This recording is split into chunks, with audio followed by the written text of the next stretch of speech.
কক্সবাজারের রামু উপজেলার দুর্গম পাহাড়ি এলাকা। এখানকার বেশিরভাগ মানুষের বসতি পাহাড়ের পাদদেশে। দুর্গম এলাকা হওয়ায় প্রায় ঘটে গরু চুরি সহ নানা অপরাধ।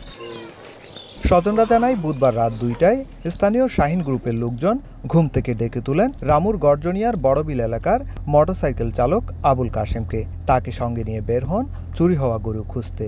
এরপর আর বাড়ি ফেরেননি আবুল কাশেম। বৃহস্পতিবার সকালে দুর্গম পাহাড়ের ঝিরিতে গুলিবিদ্ধ একটি লাশ পড়ে থাকতে দেখে কাটুরিয়ারা। পরে লাশটি আবুল কাশেমের বলে শনাক্ত করা হয়। 1, 2, 3 ঢাকায় জমি জিতে নিন 100% ক্যাশব্যাক সহ 20 কোটি টাকার পুরস্কার।